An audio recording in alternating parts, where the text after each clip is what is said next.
Dabar mes perėsim prie pratimų ir yra labai svarbu suvokti pratimų atlikimo taisyklės.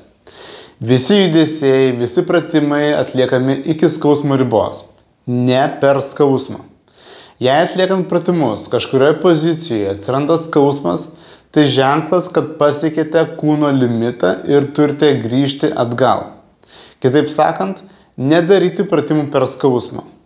Net jeigu jūsų judesio amplitudė yra itin maža ir anksčiau padarydavote žymiai daugiau, nepergyvenkite. Viskas yra normaliai.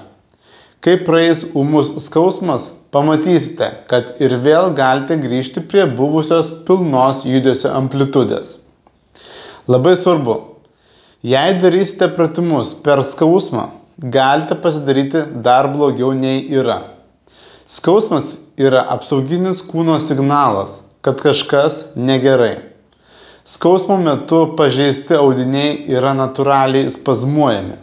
Tokiu būdu organizmas apsaugo pažeistus audinius.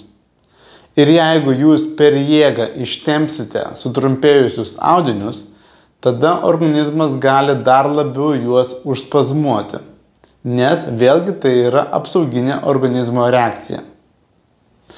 Ir dar vienas svarbus patarimas.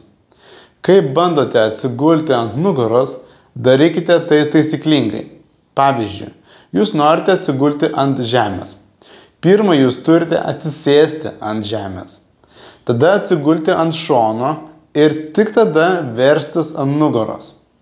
Daugelis žmonių daro didžiulę klaidą atsisėsdami ir iš karto guldamiesi ant žemės. Tai didžiulė klaida. Tikrai pajusite stiprų nugaros skausmą, taip guldamiesi. Pereikim prie pratimų.